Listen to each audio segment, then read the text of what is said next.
Hi viewers, ముందుగా అందరికి దండం పెట్టి మరీ చెప్తున్నా. దేవుడు పండగ రోజే గుడిలో ఉంటాడు. వైకుంఠ ద్వార దర్శనం చేసుకుంటేనే మనకు స్వర్గం ప్రాప్తించింది, పుణ్యం వచ్చింది.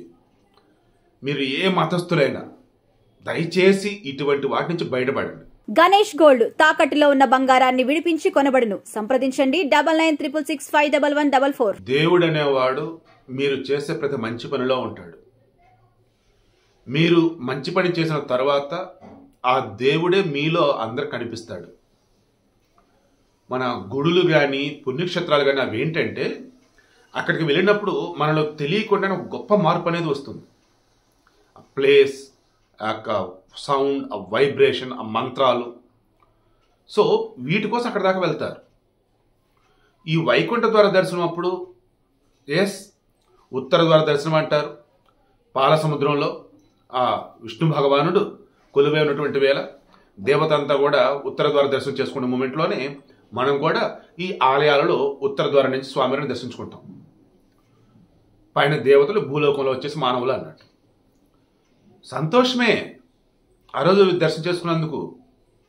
కానీ అందరిలో వెళ్ళేసి ఫుల్ జనాలు ఉన్నా కానీ ఏదైనా సరే మన టికెట్ సాధించాలి, అది కరెక్ట్ కాదు అంటున్నా. నిన్న జరిగిన ఇన్సిడెంట్ చూస్తే నాకు అసలు చెప్పలేని బాధ కలిగిందండి. ఒక హిందువుగా, సనాతన ధర్మాన్ని ఫాలో అయ్యేవాడిగా, భగవద్గీత మొత్తం స్టడీ చేసిన వాడిగా ఎంత బాధ అంటే ఇప్పటికి నా వల్ల కావట్లే, బాధను దిగమింగోలేకపోతున్నా. అసలు ఎలా అని చెప్పేసి. నిన్న ప్రమాదంలో 6 మరణించారు.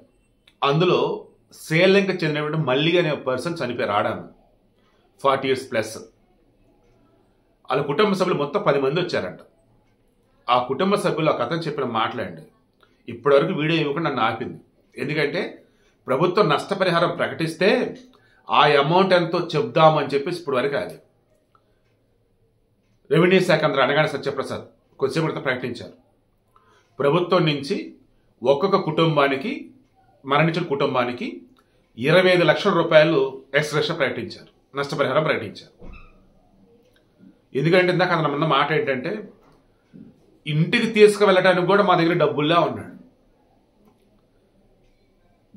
గుంపులుగా సభలు సమావేశాలకు వచ్చేవాళ్ళు కానీ, ఈవెన్ నేను క్రైస్తవులకు సంబంధించి కొన్ని అబ్జర్వ్ చేస్తానండి.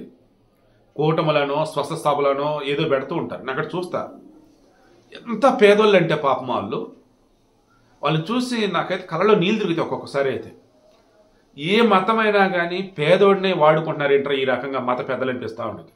బట్ అలా మన హిందూ ధర్మంలో లేదు. సంతోషం. ఎవరైనా సరే, పేదోడైనా ధనికుడైనా ఎవరికైనా సరే ఒకటి అన్నట్టుగా ఉంటారు. ఎక్సెప్ట్ ఆ విఎస్ ప్రోటోకాల్ దర్శనాలు తప్ప. అయితే ఇక్కడ కూడా ఈ పేదోడు ఏం చేస్తాడు, వైకుంఠ ద్వారా దర్శనం చేసుకుంటే పుణ్యం వచ్చిద్దేమో, మనకి బాగుపడతామో, డబ్బులు వస్తాయేమో, పిల్లలకు ఉద్యోగాలు వస్తాయేమో, లేనిపోయిన భ్రమణ అసలు ఎవరు కల్పించారంటే నాకు అర్థం కావట్లేదు.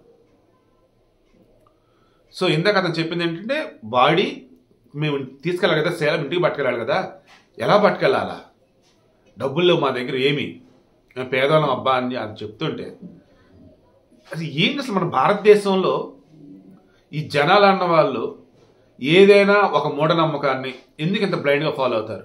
లేదు ఏదైనా పలానా చోటకి వెళ్తే మంచి జరిగిందంటే ఎందుకు ఆ రకంగా వెళ్తారు? అరే పలానా చోట తక్కువ దొరుకుతుందంటే ఒక వస్తువుని కానీ ఎగబడతారు. మొన్న మధ్య కానీ 5 పైసలు తీసుకొస్తే బిర్యానీ ఇస్తామని కానీ కుప్పలు ఎక్కడ లేని 5 పైసలన్నీ దొరికేసి ఒక్కొక్కరికి. తిరుమల తిరుపతి దేవస్థానం వారికి సంబంధించి చైర్మన్ బిఆర్ నాయుడు ఎటువంటి కుట్ర లేదని చెప్పేసి అంటున్నారు. బట్ నాకు అనిపిస్తుంది నిన్న సాయంత్రం నుంచి అండి ఇన్సిడెంట్ జరిగింది అరౌండ్ 8:20 ఎక్కడ తిరుపతి నగరం జీవకోన, గాంధీ రోడ్డు, భైరాగిపట్టిడ అనే ఏరియా. అక్కడ వచ్చేసి మన రామనాయుడు స్కూల్ ఉంది. ఆ స్కూల్లో మొత్తం గ్యాదర్ అయ్యారు. ఆ తర్వాత ఎక్కువ అవుతున్నారని చెప్పేసి పక్కన నుండి పద్మావతి పార్కులోకి పంపారు. ఇక అక్కడి నుంచి క్యూ లైన్లోకి పంపిద్దాం అనుకున్న మూమెంట్లో ఒక ఆమె బ్రీత్ రిలేటెడ్ ఇష్యూస్తో ఇబ్బంది పడుతూ ఉంటే ఆమెను బయటికి తీసుకొస్తారని డోర్లు తీస్తే, ఆమె బయటికి తీసుకొస్తున్న మూమెంట్లో ముందున్న వాళ్ళు, మధ్యలో ఉన్న వాళ్ళు కోఆపరేట్ చేశారు. తీసుకెళ్ళండి అయ్యా ఆమెని, పక్క జరిగాను, ఆమెను పక్క పంపించారు. ఈలోపు ఆమె బయటికి తీసుకున్నట్టు గేట్లు తీయాలి కదా, ఆ గేట్లు తీయగానే వెనకున్నటువంటి పనికి మళ్ళీ ఎదవలు గేట్ తీసారు, పదండి పదని చెప్పి తోసేశారంట అరిసి. ఇద్దరంట వాళ్ళు ఎవరో కానీ వెతుకుతూ ఉన్నారు ఇప్పుడు వాళ్ళు. బట్ చైర్మన్ బిఆర్ నాయుడు అయితే అలా ఏం లేదని చెప్పేసి అంటున్నారు. బట్ విచారణలో అయితే ఖచ్చితంగా వాళ్ళ వైఫల్యం ఉన్నట్టు తెలుస్తోంది. ఎవరు వైఫల్యం? పోలీసుల వైఫల్యం. అట్ ది సేమ్ టైం ఆ లోపల ఇద్దరు పనికి మళ్ళీ వెదవల యొక్క అత్యుత్సాహం. సో విషయం ఏంటి, అలా ఆమెను తీసుకొచ్చినప్పుడు తోపులాట జరిగింది. ఆ తోపులాటలోనే చనిపోయారు పాపం. మన సంజయ్ థియేటర్ దగ్గర రేవతి చనిపోయిన, శ్రీతేజ్ ఇప్పుడు ఆసుపత్రిలో కొనప్రాణాలతో కొట్టుమిట్టాడుతున్న తొక్కిసలాట, గోదావరి పుష్కరాలు తొక్కిసలాట, తర్వాత ప్రకాశం జిల్లా కందుకూరులో చంద్రబాబు నాయుడు రోడ్ షో సమేత చేసినప్పుడు తొక్కిసలాట, తర్వాత మొన్న 2024 ఎన్నికలకు ముందా 23 సంవత్సరంలోన మన గుంటూరులో అక్కడ కూడా రంజాన్ సంబంధించి సమ్మేదో పదార్థాలు ఏవో ఇస్తున్నారు అనగానే అక్కడ తొక్కిసలాట. మొన్న హత్రస్ బాబాగాడు ఉత్తరప్రదేశ్ అక్కడ తొక్కిసలాట. ఎక్కడైనా సరే చూడండి ఈ తొక్కిసలాట అనగానే వచ్చినటువంటి వారి వల్ల ఎంతో తెలియదు కానీ కింద గుంపుగా ఉన్నటువంటి జనాలు ఉన్నారే వాళ్ళల్లో ఏ మాత్రం స్పృహ లేకపోయినా, ఏ మాత్రం అవేర్నెస్ లేకపోయినా ఇటువంటి ఘోరాలు జరుగుతూ ఉంటాయండి. గుంపులో గుంపు అన్నట్టు కాదండి, గుంపులో ఉన్నటువంటి ఒక మనిషి మనం, ఆ గుంపులో గొర్రెలా కాదండి. మీ బాధ అనిపించవచ్చు, నాకు బాధగానే ఉంది, కానీ నిజాలు చెప్తున్నా. తిరుమల తిరుపతి దేవస్థానం పైన తిరుమలలో క్యూ లైన్కి సంబంధించి డోర్లు ఓపెన్ చేయగానే గోవిందా గోవిందా గోవిందా అంటూ వెళ్లే మూమెంట్లో కూడా పరిగెట్టే వాళ్ళు కొంతమంది, తోసుకునే వాళ్ళు కొంతమంది, తొక్కిసలాట జరుగున్నాయి. మొన్న కూడా ఎవరో పాపం ఒకరు చనిపోయారు, అంతకుముందు ఒక స్పృహ కోల్పోయారు. పైన తిరుమల పుణ్యక్షేత్రంలో ఈ జనాలకు సంబంధించి గంటల గంటలు వేచి ఉండి డోరులు తీయగానే తోసుకుపోయినటువంటి సందర్భంలో ఒకప్పుడు నేను అలాగే తోసుకుపోయాను. ఎనగనాడు తోస్తాను, నీకు ఏం చేయాలి నేను? తప్పదు ఇంకా ఆ ముందు ఆ గేట్ నుంచి క్యూ లైన్లోకి దానిలోకి వచ్చాక పోయింట్రా బాబు మీరు అని చెప్పేసి అప్పుడు సైడ్ జరిగి నెమ్మదిగా వెళ్ళిపోవచ్చు. బట్ గుంపులో ఉన్నాము, వెనకాల నుంచి తోస్తున్నారు, ఇక తప్పదు ఇంకా ముందు మీద పడతామో లేదన్నప్పుడు ఆ పక్క జరంటే స్పేస్ ఉండదు, ఇంకా పక్కన కూడా తోసేస్తాడు. నేను జరిగింది కూడా అదే, ఎవ్రీ టైం తొక్కిస్తాడంటే జరుగుతుంది కూడా ఇదేనండి. తిరుపతి కొండ కింద కదా, తిరుపతిలో ఇన్నేళ్లలో ఏ రోజు కూడా ఎక్కడ కూడా ఇటువంటి తొక్కిసలాట జరగల. ఈ రకంగా చనిపోవాలి. ఇలా చనిపోతే భూమన కరుణాకర్ రెడ్డి ఒకప్పుడు వెంకటేశ్వర స్వామిని రాయి అన్నటువంటి వ్యక్తి, నల్ల రాయి అన్నటువంటి వ్యక్తి 2 సార్లు టీటీడీ చైర్మన్గా చేశాడు. వైఎస్ఆర్ హయాంలో, ఆయన కొడుకు జగన్ హయాంలో. ఈరోజు చేయమంటాడు తెలుసా, మా మీద లడ్డూలో కల్తీ నెయ్యి అంటూ టీటీడీ వర్క్స్లో టెండర్లో అవినీతి జరిగిందంటూ మా మీద నిందలేశారు. అందుకే దేవుడు కళ్ళు తెరిచాడు. బుద్ధి ఉందా అసలు? అతను నాస్తికుడు కూడా పనికిరాడండి. మరి ఆయన అసలు ఎలా మానవత్వం మనిషి నాకు అర్థం కావట్లేదు. ఈ వైసీపీలకి శవం చూస్తే ఎక్కడైనా ఉత్సాహం ఎందుకు వస్తే నాకు అర్థం కావట్లేదు.